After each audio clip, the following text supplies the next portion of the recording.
Encore une fois, bonjour, mesdames et messieurs, de ma part. Bienvenue à ce deuxième webinaire organisé par le FEN, cette fois-ci sur l'annonce des mesures qui ont été mises en œuvre entre le 1er janvier 2022 et le 31 décembre 2024 par les fournisseurs d'électricité. Autrement dit aussi, mesures antérieures. Cela naturellement dans le cadre de l'instrument gain d'efficacité. Je m'appelle Simone Marchesi, je travaille à l'Office fédéral de l'énergie et je suis responsable de la gestion des parties prenantes de ce nouvel instrument. Je suis accompagné aujourd'hui par mes collègues Olivier Thomen, qui a travaillé activement dans le développement de ce nouvel instrument sur différents fronts, et par Fabienne Spicher, qui est responsable de l'annonce des mesures antérieures. Ce webinaire, les diapositives ainsi que l'exposé sont en français. Un webinaire en allemand a eu lieu hier et sur la même thématique et en italien aura lieu dans les prochains jours. Vous trouvez de plus amples informations sur notre site web, donc www.bfe.admin.ch /FL. Avant de commencer le webinaire, nous souhaitons présenter brièvement les règles générales. Alors, votre caméra et vos microphones ont été désactivés pour le webinaire. La première partie du webinaire, c'est-à-dire l'exposé, est enregistrée et sera mise à disposition prochainement sur notre site web, après la série de webinaires qui se termine cette semaine. Donc, visiblement, la semaine prochaine, on devrait mettre en ligne les webinaires et les présentations. Nous vous prions d'insérer vos éventuelles questions directement dans le Q&A. Et si cela ne fonctionne pas, seulement si ça ne fonctionne pas dans le chat. Après le webinaire, vous aurez également la possibilité de poser des questions supplémentaires, toujours via le canal Q&A. Je les traiterai, on va les traiter dans l'ordre. Nous vous prions de limiter vos questions au sujet d'aujourd'hui et de ne pas aborder d'autres points de l'instrument dans le cadre de ce webinaire. Le FEN annoncera ou organisera des événements sur des autres thèmes dans les semaines à venir. La structure de ce bref exposé est la suivante. Nous commencerons par un résumé général dans le sens de qui, quoi, comment et quand. Nous souhaitons ensuite vous présenter brièvement les deux types de mesures ainsi que le bureau externe, aussi appelé bureau FL, avant d'approfondir quelques points en détail. Ces points en détail concernent les informations minimales à fournir lors de l'annonce des mesures, la partie quoi donc, et les moyens mis à disposition par l'OFEN pour communiquer, pour annoncer ces informations, donc la partie comment. L'annonce est présentée à l'aide d'un exemple. Enfin, nous recevrons les éventuelles questions et y répondrons directement. Alors surtout, on aborde avec le pourquoi. Pourquoi les fournisseurs d'électricité peuvent-ils annoncer des mesures antérieures? L'objectif de la prise en compte des mesures antérieures, donc c'est-à-dire les mesures qui ont été mises en œuvre par les fournisseurs d'électricité entre le 1er janvier 2022 et le 31 décembre 2024, est de reconnaître les efforts passés des fournisseurs d'électricité qui, sur la base d'un mandat politique ou ont investi activement des mesures d'efficacité par le biais de conseils ou de subventions. Les fournisseurs d'électricité doivent donc pouvoir faire état d'une contribution aux mesures. Qui est concerné par l'annonce des mesures antérieures, selon l'ordonnance, sont tous les fournisseurs d'électricité qui ont mis en œuvre des mesures d'efficacité auprès des consommateurs finaux en Suisse. Donc justement dans cette période de 2022 à 2024. Ou bien ont mandaté quelqu'un de le faire. Mais ce mandat doit toutefois pouvoir être vérifié. Sont considérés comme fournisseurs d'électricité, juste pour rappel, les entreprises ou les pouvoirs publics qui acquérent de l'énergie auprès d'un ou plusieurs négociants ou producteurs pour approvisionner leurs consommateurs finaux. Quelles sont les informations qui doivent être déclarées? Les informations se composent d'au moins trois explications. par exemple sous forme de description, de rapport ou de calcul. Ces explications doivent couvrir les points suivants. Donc A, une brève description et comparaison avec les meilleures solutions disponibles. B, des explications sur la détermination de la consommation d'électricité avant et après.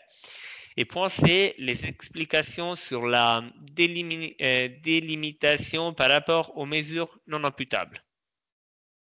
Le format et le nombre de documents ne sont pas prédéfinis. Seulement le nombre maximal de pages a en principe été fixé. Comment ces informations doivent-elles être déclarées? L'OFEN a mis à disposition un formulaire de transmission électronique sur son site web, tout comme pour l'annonce des chiffres annuels. Donc, ce formulaire est géré par l'entreprise Privasphere et est déjà utilisé comme solution de transmission numérique sécurisée pour d'autres autorités.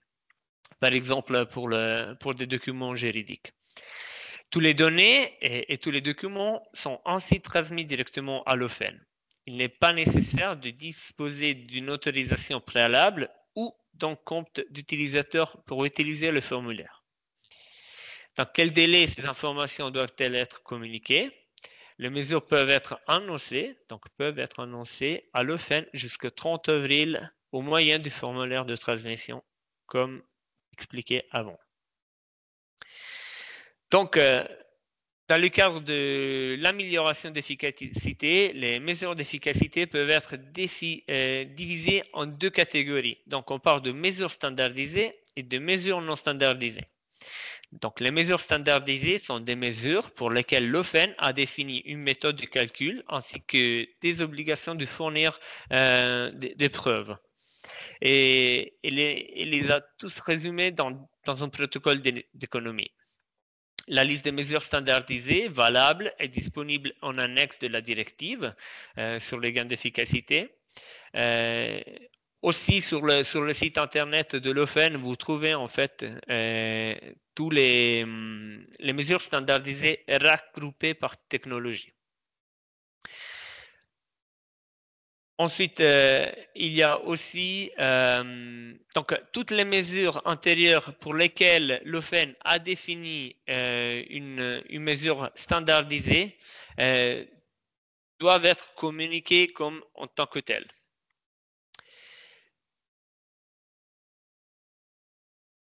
Voilà. Si des mesures antérieures ne respectent que partiellement les exigences relatives aux mesures et aux justificatives à donner, elles peuvent toutefois tout de même être déclarées. Les écarts doivent néanmoins être mentionnés clairement lors de l'annonce. Il est important de mentionner que tous les justificatifs demandés dans le protocole d'économie ne doivent pas être remis lors de l'annonce. Une grande partie de ce document n'exigeait qu'en cas de contrôle ou d'incertitude. Donc, les mesures qui ne sont pas présentes dans la liste des mesures standardisées en vigueur sont considérées comme étant des mesures non standardisées. Donc, l'organe d'exécution vérifie si la mesure peut être prise en compte et établit un protocole d'économie spécifique. Dans le cadre de l'examen, l'organe d'exécution peut demander des informations ou des documents supplémentaires sur la mesure. Tant que pour les mesures standardisées comme pour les mesures non standardisées, le respect des exigences de l'article 55 doit être confirmé dans le cadre des mesures antérieures. Donc, par exemple, si la mesure n'a pas déjà été prise en compte dans le cadre d'une convention d'objectifs. Donc, l'année dernière, l'OFEN avait lancé un appel d'offres public pour trouver un bureau administratif externe. C'est Simar Kessa de Sion qui a reporté le marché et assumera justement cette fonction à partir du 1er mars, ou bien a commencé en fait cette fonction à partir du 1er mars. Ce bureau est le premier point de contact en cas de questions ou de renseignements. Il est joignable par écrit, par téléphone, dans les 3 langues nationales pendant les heures de bureau habituelles. Après l'annonce des mesures, celles-ci sont examinées par le bureau FL.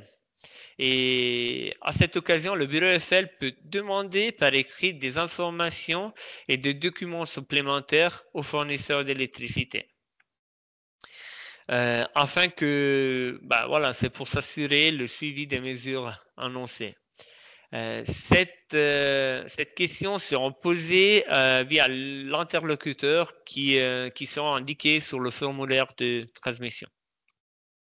Il est important de mentionner que l'annonce des mesures antérieures est facultative. Néanmoins, à partir de la date fixée, c'est-à-dire le 30 avril 2025, plus aucune mesure ne peut être déclarée dans le cadre de cette disposition transitoire. Donc, pour rappel, quelle information et documents il faut fournir au minimum? On l'a vu avant. Donc, c'est A, une brève description et comparaison avec les meilleures solutions disponibles. B, c'est des explications sur la détermination de la consommation d'électricité avant et après. Et puis le point C, c'était des explications sur le respect des dispositions relatives aux mesures non imputables. Donc nous souhaitons ici entrer un peu plus dans les détails de ces informations et documents à fournir. Pour la description de la mesure et son rapport avec les meilleures solutions disponibles, il suffit, dans le cas d'une mesure standardisée, de remplir le protocole d'économie qui est librement accessible sur le site de l'OFEN, comme j'ai dit avant. Dans le cas d'une mesure non standardisée, une brève description spécifique d'environ une demi-page est nécessaire. Le format n'est par contre pas imposé. En ce qui concerne la consommation d'électricité ou les économies réalisées, les documents justificatifs mentionnés dans le protocole d'économie doivent être déposés en cas de mesures standardisées. Donc, ceux qui sont mentionnés comme obligatoires lors de l'annonce doivent être joints. Les autres documents ne doivent être remis qu'en cas de contrôle, comme j'ai dit avant. Dans le cas d'une mesure non standardisée, par contre, une explication spécifique d'environ 2 pages est nécessaire pour décrire la détermination des économies générées. Donc, un modèle d'impact, un modèle de calcul, une période représentative. Le format de cette explication n'est pas imposé non plus. Pour la réalisation des mesures non standardisées, il est nécessaire dans les 2 cas, c'est-à-dire pour les mesures standardisées et pour les mesures non standardisées, de fournir une brève explication d'environ 1 page décrivant comment ces exigences sont garanties. Il est important de mentionner que les mesures qui ont reçu une aide financière d'un canton, d'une commune, peuvent tout de même être déclarées. Cette aide financière doit néanmoins être mentionnée de manière claire et précise dans l'annonce. L'OFEN examinera ensuite la possibilité de prendre en compte les mesures respectives dans le cadre de cette disposition transitoire. Donc, comme nous l'avons déjà mentionné, l'annonce est transmise via un formulaire de transmission électronique de l'entreprise Privasphere. Celui-ci est disponible gratuitement sous l'onglet Transmission électronique sur le site web de l'OFEN. Donc, vous y arrivez aussi via Google si vous écrivez transmission électronique OFEN. Autrement, on a mis sur notre site aussi le lien. Donc, les indications suivantes doivent être respectées. Il est possible d'annoncer plusieurs mesures dans une seule annonce ou un seul formulaire. Mais ces mesures doivent être regroupées par technologie. Donc, par exemple, l'éclairage, les moteurs, l'air comprimé. On seule annonce par mesure peut être effectuée, c'est-à-dire pas de double envoi en raison d'une correction, par exemple. Et après l'envoi du formulaire, l'utilisateur doit télécharger une quittance générée automatiquement qui reporte la date et l'heure de la transmission. Celle-ci sert de preuve de transmission, mais ne garantit pas clairement l'exhaustivité ou la conformité des données envoyées. Si des lacunes ont été constatées après avoir déjà transmis le formulaire, elles doivent être signalées par email au bureau FL, mais surtout pas, s'il vous plaît, envoyer 2 fois le formulaire. Enfin, nous vous demandons de vous assurer que la personne de contact indiquée soit joignable par les moyens de contact indiqués dans le formulaire de transmission qu'on va voir maintenant. Donc, si on va sur le site maintenant, transmission électronique, je le mets ici. Voilà. Vous avez maintenant un nouveau onglet ici, donc grande efficacité, dans lequel vous avez le formulaire de transmission et les guides pour l'annonce des mesures antérieures et ce qu'on a présenté la semaine passée pour l'annonce des chiffres annuels. On va maintenant sur le formulaire. Donc, on voit que vous avez justement les données à fournir de l'entreprise. Donc, c'est du GRD, enfin, du fournisseur d'électricité. Si vous n'avez pas un code UID dans le cas, par exemple, d'une commune, vous donnez 000.000.000, donc 9 fois 0. Et le code X, vous le trouvez sur le site de Swissgrid. Dans le cas, par exemple, d'une entreprise externe, donc qui n'est pas un fournisseur d'électricité, qui a mis en œuvre des mesures mandatées par un fournisseur d'électricité entre le 2022 et le 2024, sur mandat justement, c'est important de dire que le code à mettre, c'est le code du fournisseur d'électricité sur lequel la mesure sera ensuite comptabilisée. Vous continuez ensuite avec les données de fournisseur. Et puis ici, il y a la partie justement des coordonnées de la personne de contact chez le fournisseur d'électricité ou l'entreprise externe qui a exécuté la mesure. Ensuite, vous choisissez la langue. Juste ici, cette personne, c'est aussi la personne qui va recevoir la décision juridique. Donc, elle doit être justement du GRD, enfin du fournisseur d'électricité. La langue de correspondance, clairement. Et puis maintenant, vu qu'il s'agit de mesures antérieures, vous choisissez la partie mesure. Vous avez ensuite le nom de la mesure, la description de la mesure, et puis les 2 estimations. Donc, il s'agit ici de marquer si c'est une mesure ou bien si c'est un calcul, avant et après. Ensuite, vous avez les documents à mettre en annexe, ce qu'on a indiqué avant, des éventuelles remarques, et voilà, c'est tout. Ensuite, vous devez accepter, si vous voulez, la transmission par SMS ou bien via la personne de contact, ou bien si vous voulez toujours sous forme de papier. Et puis à la suite, vous envoyez le formulaire de façon sécurisée. Une fois que vous avez envoyé le formulaire, maintenant vous n'avez pas le slide, je l'avais déjà montré en fait la semaine passée. Vous avez une